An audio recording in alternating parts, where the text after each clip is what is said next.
For tonight's topic, the spring talk. I'm Craig Smyth, my biz guide, your host, and the outdoor guide for your inner journey and the business consultant for the business of being you. It is full moon tonight, first full moon of spring season. So spring is here. So I thought that doing a talk about spring would be good, right?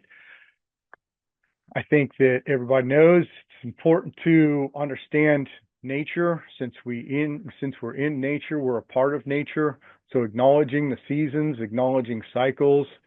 We talk about inner cycles and external cycles, and one of the best ways to understand inner cycles is to know them externally also, right?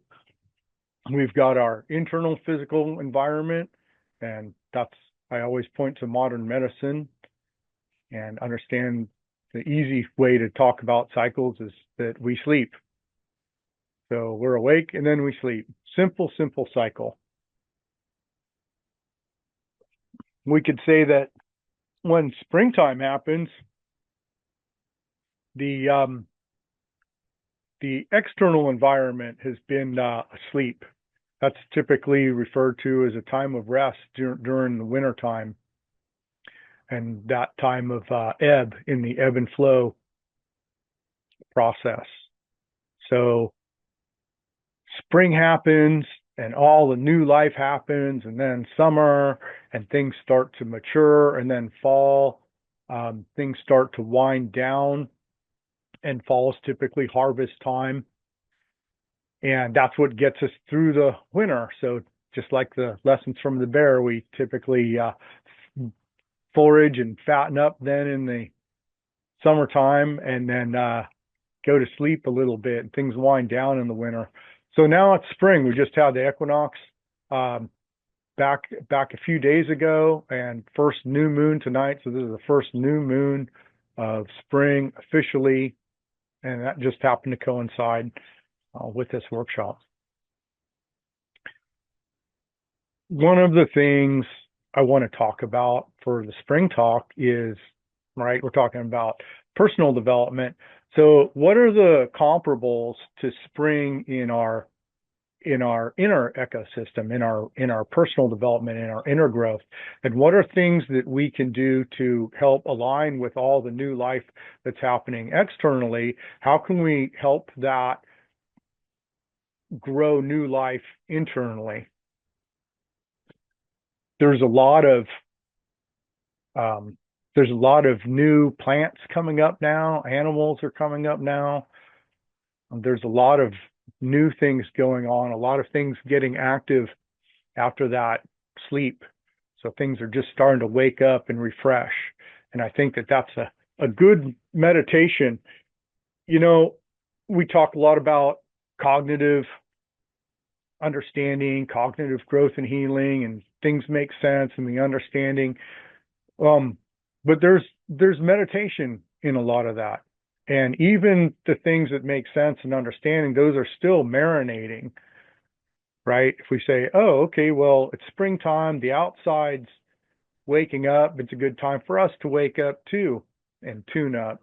So that makes sense. So it's not just that it makes sense in a linear way, but it makes sense in the fact that these things that make sense sit in our environment. They rest well in our environment. They fit in our mental habitat, if you will. So that's part of our thought process working. That's part of the alignment. So when we say, we're talking about spring, we're talking about rejuvenation and aligning these conversations around what's happening naturally. But there's real classic meditations that can go along with that well too, and that's thinking about all the plants that are coming up, all the bird activity, all the animals. The birds are singing, the rabbits are out, the bears are out. If you're in bear country, the fish are perking up. Everything's perking up. So it's really lots of good meditation. So I'm going to invite you to to sit with some of those meditations and think about all those things, and even go outside and sit and watch, especially on a sunny morning, and listen to the birds and watch watch the grass growing. Yeah, watch all the new plants budding out and all the flowers and all those kind of things.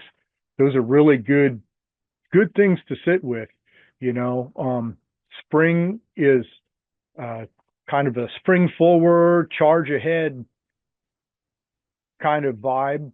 But it doesn't mean that there's no relaxation either, right? All these things, all these cycles are happening, infinite cycles happening. So when there's a flow time, there's also going to be a layer of ebb time on that. So especially when we talk about personal development and alignment and doing this deeper work, so we could really, those of us that are really engaged in our personal journey, and just about everyone's got challenges and things that they want to work on to make their lives better, to grow into better lives.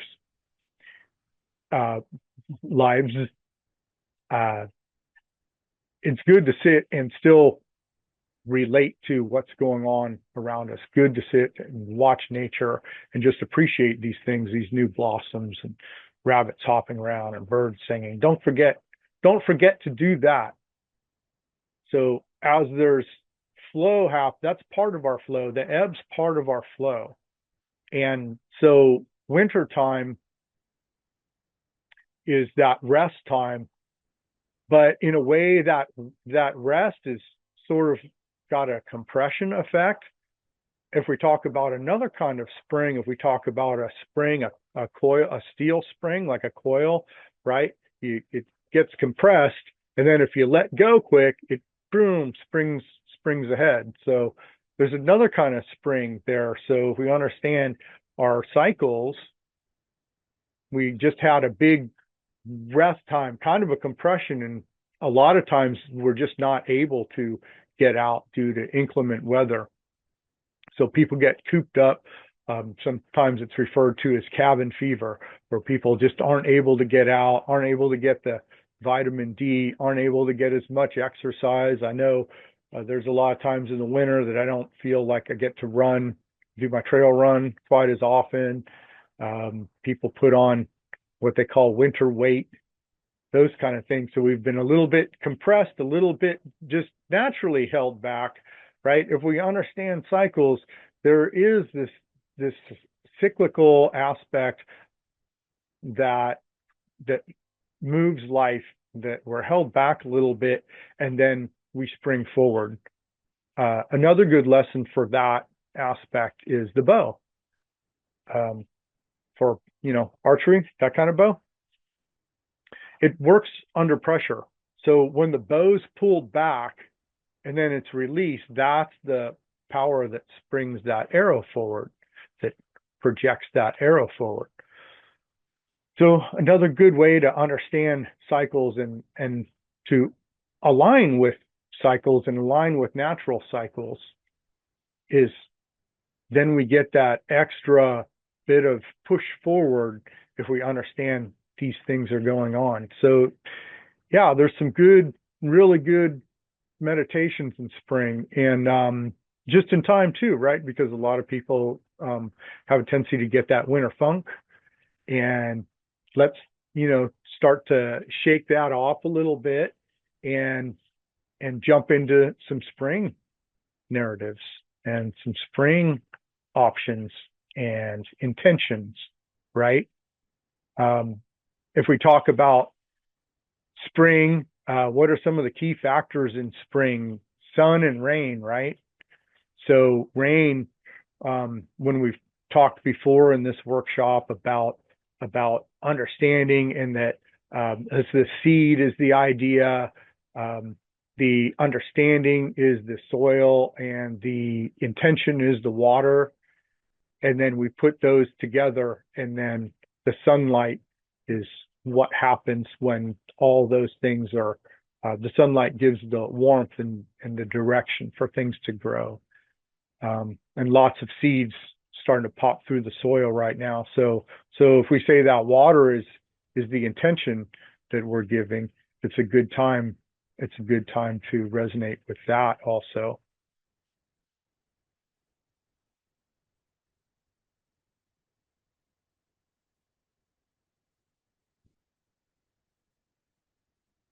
So I was going to ask, is there any other signs of spring for some community engagement here? Anybody else have any signs of spring other than those ones that I mentioned, or did I take them all? Mm, new families in the animal world Yes. for some species, but yeah. Yep. Yep. Birds will start hatching. Uh, birds will start hatching. The A lot of mammals are born. Bear cubs, deer fawns. Humans are wanting to garden. Yeah. Yep. It's a time for that. I had an idea about seeing the buds on the trees, the Yeah. branches. I think about our brains and I think about new thoughts, healthy thoughts growing. Yes. Mm, yeah. That. That's where we're headed. Well, even nature, though, itself, for a few years here, has been very confused. But one of the very first signs is just the ground coming alive itself. Yes. Yes. There's lessons of life. There's lessons of life all around. And I think that's a good thing to acknowledge that we're here on this planet. New life happens and we're part of this planet. So knowing that new life can happen is super important foundational understanding. And to have these these blossoms happening and they're letting seeds out, and a lot of understanding with seeds germinating and starting to grow. So some new seeds, new ideas in our mind and how to water those. So some new about doing this mental garden and aligning with new growth. If we can envision that and just have a loose concept of things that we want to grow into, whether it's external things, whether we want a new job or whether we want to quit smoking or be better at our relationships, whatever kind of relationships those may be. It's important to hold those intentions and those intention, or to hold those ideas and give them intention. Just like and that, like we say, that watering, that the rain is the intention. And so to give space for new ideas to develop is a core thing and a core part of meditation. If we have a good, healthy mental ecosystem, we want to introduce new seeds, new ideas into our mental ecosystem, and give them space and give them soil and give them water and create that understanding. So we don't want to just have ideas, but if our ideas are in the same old habitat, in the same old mental habitat, sometimes it's hard for them to take root. So another thing with the spring is that it's really cleansing, and all the rain really cleanses things. So if we think about that going on, and the exact parallels are getting rid of old ideas, and we talk about ideologies and concepts that don't really help us too much. So a lot of concepts in contemporary society aren't really aligned with nature. So aligning with nature, make sure our goals are aligned with cycles and pause and positive growth and holistic growth, not just chasing abstract wants. And we talk about wants and ego and things that are so common in contemporary society. And yeah, we need to be involved with contemporary society. We need to be giving back there and receiving there and interacting there, but also to grow our own healthy ecosystem. And when we talk about boundaries, growing boundaries with the collective, that's an important thing to understand if we want to keep our mental garden intact. First not let ourselves and not let others trespass on our goals, on our ideas, and who we really want to be. So if we take ourselves on a holistic level and do that introspection and look at those things that are keeping us from developing, and look for these preconceived ideas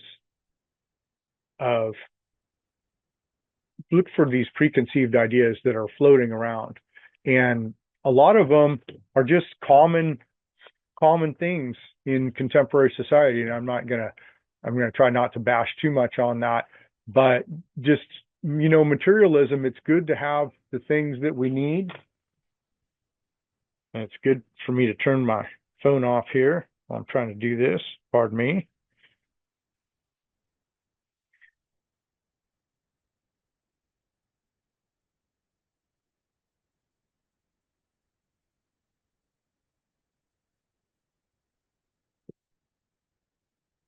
It's good to have the things that we need. We need to have the things that we need, right? We need to fit into contemporary society and go to work and pay bills and that kind of thing. But there's a real big intention about not getting so stuck into that where we don't have time for ourselves.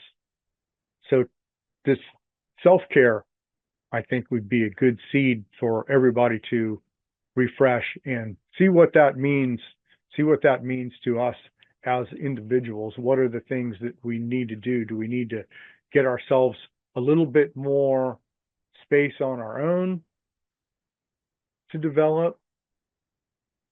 Do we need to get some more exercise? Do we need to eat better?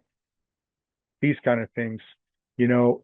Contemporary society a lot of times says the new year is the new calendar year, but that's still sleep time. That's still the winter time.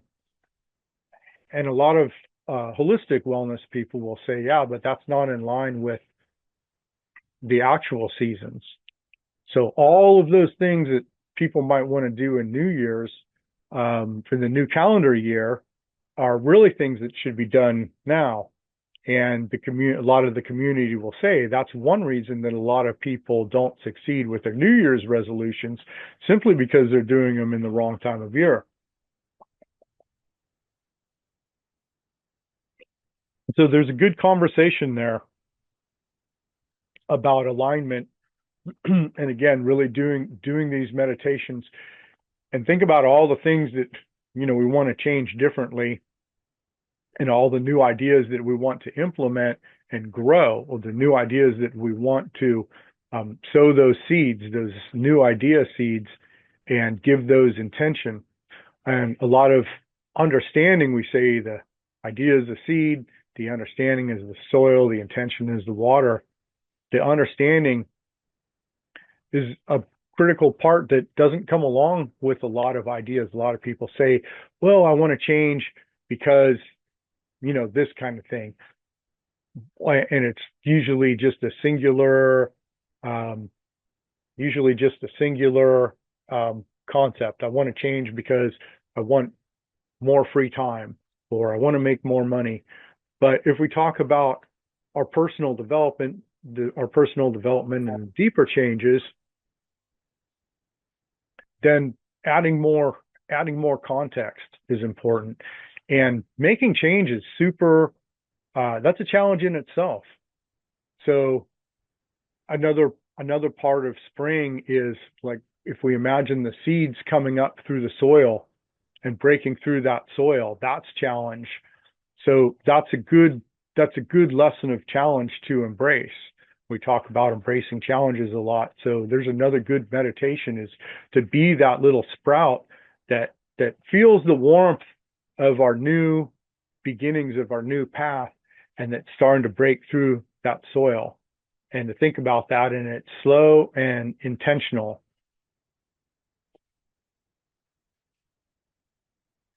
If I think there's a good way to talk about that slow intentional process is talking about quitting smoking, for example, right? And if we say lessons for addiction, there's so many lessons of how life works and growth from understanding growing through addiction. If you're gonna grow through addiction, let's say we're quitting smoking. We're gonna quit smoking. It takes conscious effort and it takes lots of intention. And one of those super important things is just to clear out everything in our way of that goal. So we've got a clear goal. We've got a big place in our consciousness to grow that effort and to have that effort and to give ourselves space for that growth. So having space in our consciousness for growth is another super, super important thing, right? If we talk about boundaries, giving ourselves space, if we have these new ideas, these new seeds that we're planting in our mental ecosystem, we want to make sure that other people aren't stepping on them, and we want to make sure that we're not stepping on them ourselves. And that's the part where it's important to slow down and get ourselves into a conscious state, into a meditative state. And that part about meditation is that foundation for the new growth to happen. So it's super good to take some different meditations, practice meditation. If you don't do meditations, if you're not familiar with that, it can feel funny at first. And most people, if they're like, yeah, I tried meditating, I tried. And it really is that Yoda saying, don't try, do. And just to sit with it and to sit in a quiet spot in the classic, I recommend to everybody, start with just getting yourself still, getting that still space, getting all our thoughts out and just being still, get our mind still and just do it. And, you know, it might feel funny. You might not get it at first, but if you stick with it, eventually you'll get to that space. And then after you get to that space, then you can add some things into a clean slate, into some fresh soil, into a fresh mental ecosystem and mental perspective. But it's an important thing to have that clean slate for new growth to happen. There's another important part of that, a common acknowledgement, and it was actually our last workshop. Come to think about it, is making wellness stick. That was all about getting rid of false narratives, and that's another part to spring, is that refreshing. So we get rid of the false narratives, and then we can let spring happen, and then we can let these new ideas start to sprout. And with the meditations, and start that meditation and start from scratch, get ourselves a new start.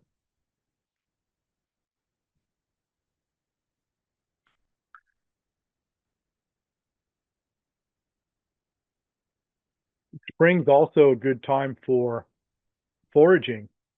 So all of us that are interested in gathering natural plants, now things are starting to pick up. There's nettles starting to happen. There's mushrooms starting to happen. Like I said before, the fish are starting to wake up again. So as we go through our growth process and our personal development, it mimics that hunting and gathering. So we're going along, we're having these conversations, and there's an idea that makes sense. Okay, I'm going to put that in my basket. And oh, there's an idea that I like. I'm going to put that in my basket. It really mimics that hunting and gathering life that we've all lived for the entire evolution of our species. So if you think about springtime being all the new growth and these new things that we're able to go out and gather now on our introspection, on our meditative journey, on our personal development journey, all these new things are coming up after a winter slowdown. And typically these new plants that are coming up, some lessons from nature here, the new plants that are coming up, they're ones that are really good for the digestive system. So in the evolution of our species in wintertime, a lot of cultures would end up eating smoked food, right? Because things are gathered in the fall and then processed, dried, so that they last the winter when food's not so abundant and fresh. So a lot of people end up eating smoked food, especially out here. A lot of smoked salmon through the winter time, and people put up other smoked meats and dried foods that are a little bit harder on the digestive system. So the new spring plants that come up are typically known for helping to kickstart that digestive system. And dandelions are really good. I hope everyone's eating dandelions. Dandelions are super good for the digestive system, right? And so if we think about the digestive system in our physical, we've got a digestive system in our mental, in our process, that's a key to our understanding, is we're processing things, we're processing information. Hopefully we're processing how aligning with this season, how aligning our new growth is important, and that we've foraged some things, that we've gathered some things here so far to help us align with that. And getting that deep-seated alignment, seated, right? Make sure those seeds and those ideas are tucked into our mental ecosystem really well. And again, that's growing that space and growing boundaries and getting those meditations, getting in that meditative state, and then these ideas. And back to the quitting smoking parallel and lessons, to set that idea and to not have it mixed in with a bunch of other pre-existing ideas, right? Our mind, if we were going to do a graphic profile of our mind, there'd be tons and tons of ideas. Make sure that the ideas that we really want have their own space, those core ideas, the things that we really need to do, that we really need to change. Make sure that those have plenty of space to grow. And that's what I was saying earlier, is a lot of people just throw really good ideas in amongst all the other ideas. It's like, oh yeah, I want to get something for breakfast for tomorrow at the store, and I need to air up my tires, change my oil, and do this, do that, and quit smoking. I suggest not to do that, but the core ideas, the foundational ideas, the ideas that are really key components to our development, have a good space for those, grow a good space for those things.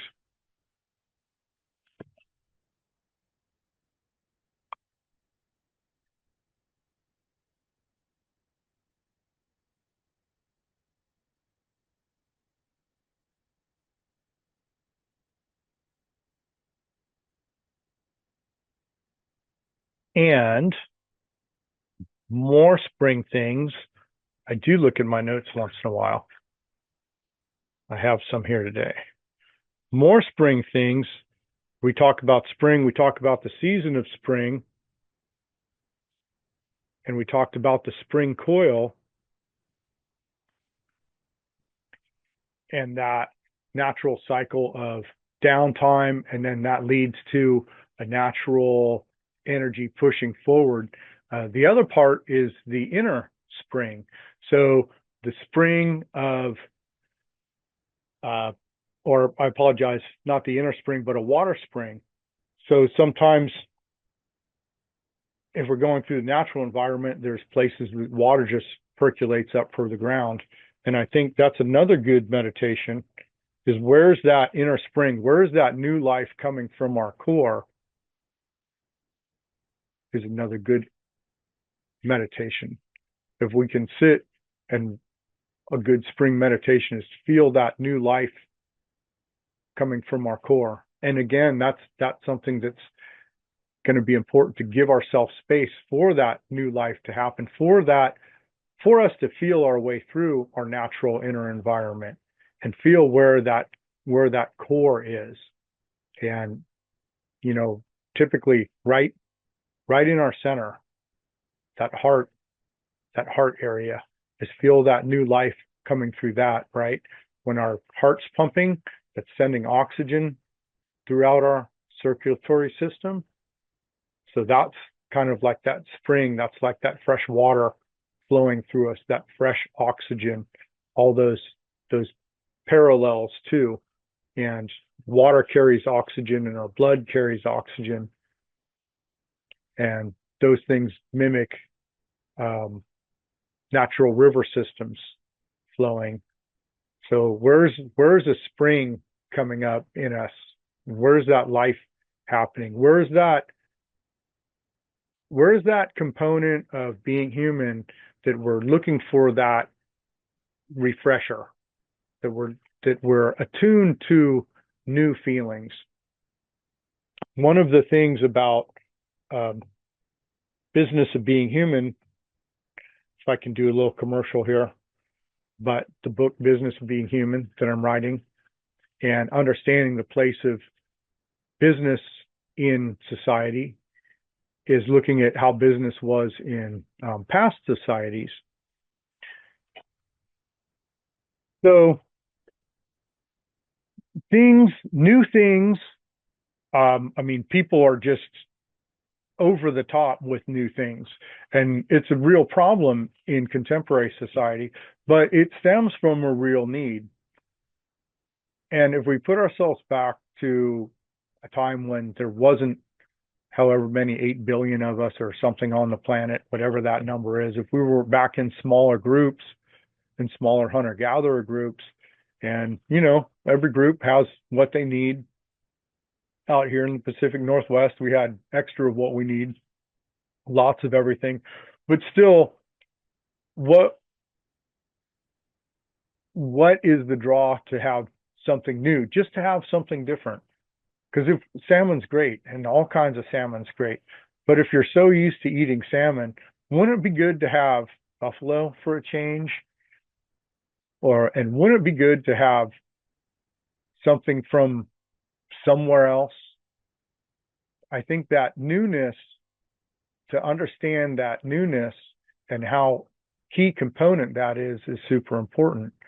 And I'd like to submit that while people are trading new goods, and here, trading obsidian, super important, trading shells, super important, and there was trade routes all throughout what they call the Americas now, North America, South America, in the plains, there was shells, and there was cacao and macaw feathers in the plains. And so all those things were down through South America, out to either coast, just people trading different items, not so much that they needed them in the true sense, although a lot of things were handy, but because they were new, they were unique. So that search for newness on the external, that's also happening on our internal, right? If we've got the societal is a reflection of the individual is the reflection of societal. And the sickness part in contemporary marketing is just throwing new stuff out. Really, that's all capitalism is just throw something new out into the pond of hungry piranhas and they eat it up. So separate that out, separate that contemporary narrative out, and that capitalistic and that falsely manufactured excitement from something new to our core essence and finding something new that way. Another part of trade is that, well, people in small groups, I don't want to get too into it, but it's good to find partners from outside your small group on a bunch of different ways, even if your group was large enough to support partners within that group, within that tribe. Still, people get used to people, and that newness is a huge drive. So when we talk about historical trade, not just trading goods, but trading ideas, trading stories, and also meeting new people. And there's a huge, huge drive to meeting new people and a huge drive to hearing new stories. If we were all in the same little group together, we would know all of our stories by now. It's like, yeah, you've said that a million times, right? I know you've all heard government money clocks a million times, right? Okay. But to hear someone else say a story, and maybe it's completely different than that, maybe it parallels our own stories, maybe, hunting buffalo or fighting alligators or bears, all the nuances of what people would bring from their different life experiences. So to find that newness is a super important thing. And so where is that within us? Because it's been externalized so much that contemporary society focuses on the external and neglects the internal. So we see all these things out of balance. We could speculate or hypothesize that one of the reasons that there's so much so many new products and new material items is because people aren't finding that newness within themselves, that they don't have their own newness, their own new inner growth, not connected to our own personal development.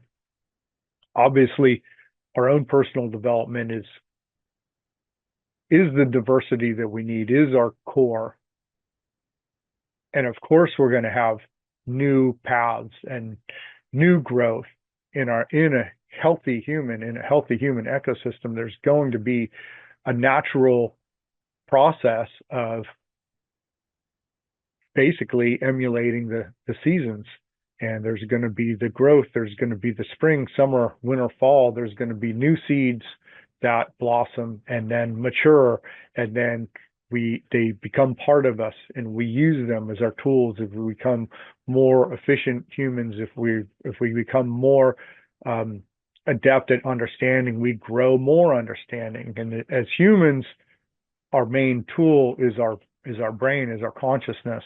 So as we grow more ideas, we become more adept at life.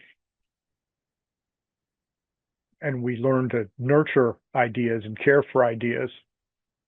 And that's part of our core path as hunter-gatherers. We're looking for new ideas. We're finding these things. We're putting them in our ecosystem. We're growing them.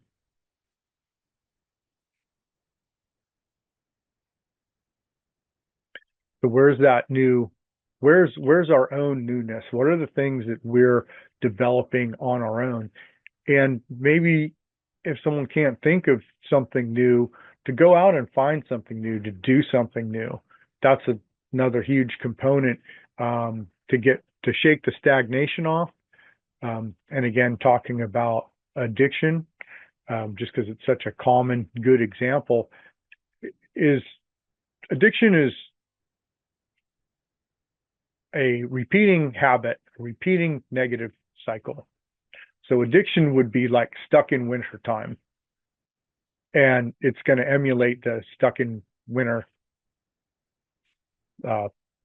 spring, summer, fall, all those components, but stuck in a time where the cycles aren't fully evolving and fully growing. So if someone wants to quit smoking, I would say, well, look at what else we're doing. And as far as any activity, from eating food to watching TV, and if there's something else that's not really a positive, let's say someone, is eating too many chocolates each day. Well, let's cut back on the chocolates. Let's start cutting back on the chocolates. And that's going to make room for something else. So you can cut back on another aspect of life that's not really conducive to wellness, that's sort of frivolous activity, watching sitcoms. How much sitcoms are we watching a day? How much time spent scrolling on Facebook? If we can cut some of those things down, we can have room for new activities, and we can introduce new activities. Even if we're spending too much time scrolling on Facebook, okay, take some of that time and find a YouTube video, find a wellness YouTube video, and take steps there. I'd mention Gabor Mate is a good one. Gabor Mate is a good one. Jim LaPierre is a good one. There's a bigger discussion about that. I always like Eckhart Tolle is a classic. I like Sadhguru also. Or a nature show. Watch something educational instead of something that's just spinning our wheels with no real engagement.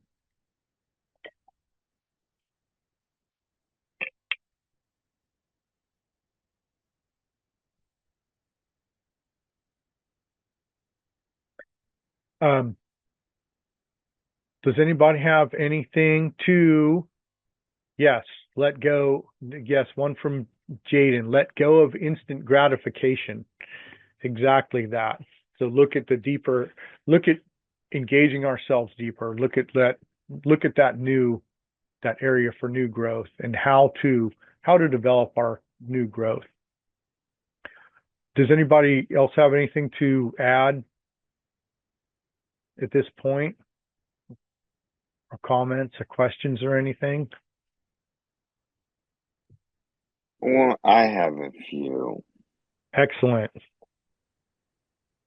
On most of everything that you say, I agree 100%. There's few things that I would like to really know more. Just a second. I gotta kill my other mic. There we go. I was getting feedback in my ear. Oh, okay. Sorry. You're sounding okay out here. That's good. I hate to offend anyone's audience. Yeah, Anyway, no, we're good. to the point. I find when I come up against a lot of people that have had addictions, that the key point is them just actually wanting to change. Now, how or have you ever had any experience in that area of helping someone overcome those other kinds of addictions rather than just smoking? Smoking, I can hypnotize you and get you to stop if you want to stop. Yeah, well, you said the thing is someone wanting to change, Right. or are you saying to connect to that desire to change for new life, to introduce something new? If someone knows something's bad for them, but hasn't really found that motivation. Is that what you're referring to? Well, some I have found in my field that they have plenty of motivation if they chose it, but yet for some reason they do not choose that as a motivation. They choose other things or they don't choose at all. Well, applied motivation. And that's I think what we were talking about earlier is the intention Right. and how to That's what I'm focus trying to our intention. understand. Yeah, how to focus our intention, and Mm-hmm. that growing through addiction, there's so many lessons there just for new growth in general. Whether someone's trying to quit smoking cigarettes or trying to understand more about their wellness, and yeah, watching more Gabor Mate videos, or um, transcending anxiety, or eating better. All those things follow the same basic model that the first thing is we need to make space for them in our consciousness, as Mm-hmm. we've got to get into that meditative state. That's really the first step, because a lot of the motivation, a lot of the intention doesn't stick if it's not really focused. But geez, who knows how to focus in contemporary society? We're all running so fast and just trying to stay afloat, this sort of thing, that people don't really have that time to sit back and focus. And that's what I was saying at the beginning of this, is to sit down, focus, get in, and it's super, super important to get some meditations and to get ourselves into a still space, into a state of um,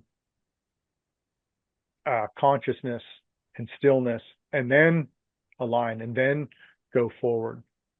And so we talk about our mental ecosystem and our consciousness as soil for seeds. There's got to be space to plant. There's got to be space for us to grow. Like, we're not going to change our we're not going to change our easy for me to say, our trajectory. You know, if people have been doing something a certain way for a long time, it's difficult to change. And there's a lot of reasons for that, but in order to change, it takes intention, and it takes consciously setting ourselves off of our path trajectory and just making slight changes into a new trajectory. So if someone's got the same eating habits, even if someone's trying to do something completely different from their eating habits, but their eating habits are the same, I would say change your eating habits. Just one small thing. And I've done this with people on a whole bunch of different areas, but the easy one is the food. And also that mimics, our Right. I physical. believe you mentioned that last time. Yeah, it's a common thing that what we're taking in our physical is also reflecting our mental intake. So we start to change things in our physical diet and do that meditation, to have that understanding that, oh, this is a reflection of our mental diet also. And we actually have a whole wellness program just dedicated around the refrigerator and magnets and wellness tools, just exactly for that, because that's a super simple physical. And same as what we're doing in the spring, we're acknowledging all these things that's happening in our physical and then applying them to our mental. So that's all part of it. And it's all that deeper understanding, and to sit and be patient with ourselves and take that time, get ourselves into a still state, and then a comfortable pace, that we're growing, that we're intentionally growing into a new direction, right? So many people are on autopilot and just going through the motions, and then think that their wellness is going to stick. And it doesn't, because we're just not on that trajectory. To get onto a real healthy trajectory takes intention. And just like if we were going to lift something heavy up, you wouldn't want to just try to grab and, jerk a 50-pound boulder up off the ground. We need to set our legs. We need to take a minute, just like you see the Olympic weightlifters, they get set and then they focus and then they do it. But there's that time of focus to really give intention, and also a time of focus if we talk about things like rock climbing, for example, some things that are really, really important. Or if we're trying to pound a nail and we've got to hold it with our fingers, we want to go slow and really concentrate and make sure it's right. So a lot of that a lot of those understandings are woven into our meditations, and it makes our whole mental ecosystem work better, which makes our emotional ecosystem work better. And all those things go together: our physical, mental, emotional, spiritual. It's easy to talk about things and have things make sense on a physical level, and then the next level, to talk about things and have things make sense on a mental level, on a cognitive level. But then the next step is being able to take that from a cognitive level, that, oh, okay, that makes sense, and turn that into an action item where it's actually implemented into our lives, till we're able to make changes in our lives, starting with our cognitive thought process, with our mental understanding, and then getting some energy awareness and checking in with our emotion, and of course understanding natural processes and ebb and flow and cycles and challenge and all those kind of things, and balance. We can't just keep adding more into our ecosystem with things that are contradictory. So there's a whole alignment. There's a whole intentional alignment that goes into our wellness. And that's why there's a Friday night workshop every other Friday, because it's an ongoing process. And there's parts, and just so even the whole workshop, some parts really resonate, some workshops not as much, but we stick to it, and then, oh, okay, over the course of time, it all adds up. And sometimes in our personal development, yeah, I feel like I'm really growing now, but now I don't feel like I'm really growing. But to just keep our focus happening is a super critical component to that. So to know that inside us there's the spring, to know that it's springtime and it's alignment time, even though we might not feel those things right off the bat, we can do some things to make sure that to help. I shouldn't say to make sure. There's things that we can do consciously to help our alignment, and to help us see these things, and these meditations to help us feel that drive for personal development, that drive for new life, that drive for refreshing ourselves. Most people in contemporary society are really, really stagnant. People go to school, they get a job, and they're not really continuing their educational process, to say that. Most people's learning, or say it that way, really cuts off after school. So to keep ourselves engaged, to keep learning about new things, is a good way to kickstart also. But yeah, that introducing new things into the ecosystem, into the consciousness, into the mental thought process, is super, super important part to growing new behavior in general.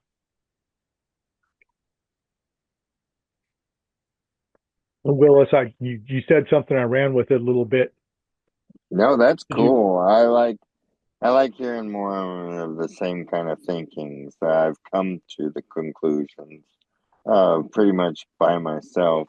over a long time and influenced by a lot of good people. I myself didn't realize how well and wonderful what I had been taught, the soil that I had been prepped with until, well, a little over 12 years ago now. Oh man, I have seen a lot, heard a lot. I'm glad because I can always smell bullshit detector. I can say that here, can't Yeah, I? yeah, you can say that. And it's nice when it don't go off. And I find like-minded. Yeah. Um, so many people I've talked to in my life have said the same thing. That we do our own personal development, and introverts and the people that have spent a lot of time with themselves, and that have engaged themselves and think about what we're thinking about, really all come to the same place. We can be wildly different personalities, but we've all got the same core things, the same core understandings that we've really come to on our own, or with a little bit of hints along the way, sometimes super random, and or meeting strangers that we align with. But that's a super cool part of life and pattern recognition, is to see how many people have said that oh, I've thought these things, but haven't heard anyone else speak about them. And that's one of my core goals in life, is that be the person you wish you had. Because when I was younger, I was still thinking about this kind of thing. And yeah, what's the human's relation to nature, and what's going on there is really what it comes down to. But not a lot of real deep conversation about that. But yet, I think we're beholding to understand ourselves on that level. And Willis, you're kind of new here. I think everyone has heard this. Everyone else has probably heard this story from me, but yeah, to look at the human as an organism and why it's not getting along with its natural environment now is a very compelling thing to understand, at least. And it certainly is interesting. And through that, I've found some wellness, like through that just crazy thing that shouldn't be. How is the organism imploding and destroying its natural habitat? There's wellness in that, and I think that speaks to our ability to understand, and it speaks to our thought process, and it speaks to us as humans, and as organisms with objective thought process, is that unique component. And to have these conversations available for people, and make these conversations available, and that is such a key thing when we meet others that are like, yeah, you know what, I've kind of had those same kind of ideas myself, and I've recognized these same things. They're acknowledgments.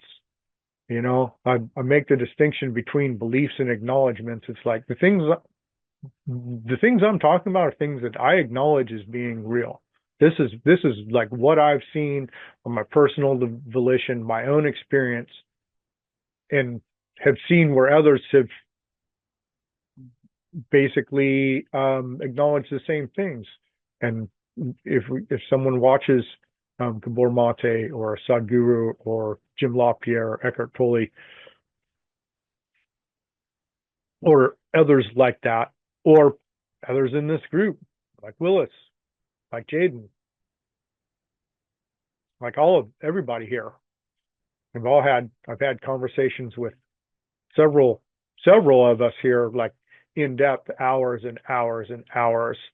And we've gone through this natural conversation And it's, oh, here's this part of the human that needs work, and here's this part of the human that needs work, and here's this part of the human that needs work. And it's a long list, but it's also, we after a while we start to put the pieces together, and oh, this is, this fits here, and this fits here, and this fits here, and oh, and here's my part in it. And understanding, that understanding, and when we see that pattern recognition, where we see where the pieces fit, where we see that the people that are just hugely introspective and that have, maybe been on top of a mountain or under a rock for most of their lives, and they come out and we align with them, that's because that person didn't have any false narratives that they were trying to follow. The people that are most aligned with themselves are the people that have those core understandings that contemporary society really, really needs. So, yeah, it's always really cool. I think that's one of the things, as a wellness advocate, one of the things that I'd like to hear the most from people is that part where, oh, you know what, I've thought these things before and haven't heard anybody else ever talk about them. That's like, that to me is the biggest value. It's just so aligning. And if we're talking about understanding people, it's like, okay, that means we're understanding people on a core level. So, well, what I have found so amazing, since basically when might look at it like a dog that got loosed from its leash and it just gets run all around because it's got no master. I find it appalling that so many put so much labels on things rather than being there for the general population. Yeah, shit on me once, shame on you. Do it twice, get the heck out of my life is the best for you, because you can't, somebody else can, but you can't. But the gist of it is that in all of it, the more labels that they put, the general society, I have noticed, can control everyone just simply by saying, hey, you want this in the shiny package, like you said. yeah. And then it's not just one particular race. Someone showed me here, and this is basically what I feel, at least. Correct me if it's something else, or what you want to let me know what you think. Is that general society has blinded itself, where it's saying things that is opposite of what it's showing. Even Yeah, 100%. And actually, right before you tuned in, we did the Narcissism EDU 7-part series. And what you just said, that's a hallmark of narcissism, is that it says one thing but does another. And to understand that bullshit and to call it and get rid of it, that is the biggest key to our growing our boundaries and growing healthy boundaries. And everyone that knows me here knows that that core component of saying, nope, that's not right. And to grow ourselves into to grow ourselves to the point, I mean, first we can't bullshit ourselves, because I think that no. that's, if we talk about addiction and societal addiction, is that, well, most of society is trying to fulfill their internal voids with external things, materialism. So in the Narcissism EDU, we went through that. We went through scarcity mindset, addiction, racism, misogyny, colonialism, capitalism. Narcissism. What, what were they? Narcissism. It What's was that? we did a narcissism itself also. The narcissist in the mirror. Narcissist in the mirror. Yes, thank you. Mhm. I knew that I was missing Don't one. we all Yeah, have a that's little where I bit was of that? going. Thanks, Gray. That's where I was going. Yeah, the narcissist in the mirror. So that people not perpetuating these things and not getting off, like you said, the dog on the leash, did not get off of that mentality, which just chase, just be walked along by what the rest of the society. It's like a big tail chase with no growth. And then there's the addiction component again. But to hear the narratives and then to see that the narratives don't line up with the actions is such a core component. And I use that, because people need to separate themselves from the collective to give back to the collective, right? If we're all individuals in that mirror, is that if we grow ourselves, we're helping the collective. We heal ourselves, we're healing the collective. And to know that, what if we were a society again that like really knew that, hey, that's bullshit, you're perpetuating bullshit. We need to have those conversations, and not arbitrary bullshit, but legit, like when people are doing things that are not in line with wellness or not in line with sustainable planet, that sort of thing. I'm going to wind this up, and then we'll get back into the after party here. So, but yeah, those are good things, and they all connect, and that's great. But all the conversations connect, and they're all empowering each other. All the conversations, all the pieces to the human component are all supporting each other. It's all supporting evidence. That spring, the spring, growing new life, introducing new things into our own mental ecosystem, finding that drive for newness, finding the appreciation for newness of ourselves and our own refreshing, our own rejuvenation is an important thing to understand that it's there, that inside of us has a naturally occurring drive to rejuvenate and to refresh, right? That just like the societal reflection of all the new things, but that's a reflection of the core component, and a sick reflection of the core component. The core component, which that is a reflection that's missing. Our core component is our inner drive to simply grow ourselves on our own personal trajectory, on our own personal evolution, and our own personal springtime is all the time. All these cycles are infinite, and in any day we could be going through a spring, summer, winter, fall. Those are reflected in our emotions and our energy levels, all those things. So all the natural cycles are reflected in us. So finding that inner spring and aligning with the external spring, it's a good time for all that. It's a good time for our personal development and growth and new life. So I'm going to wind it down. Kraig Smyth, my Biz Guide, Business of Being Human. Tonight's topic was just the spring talk.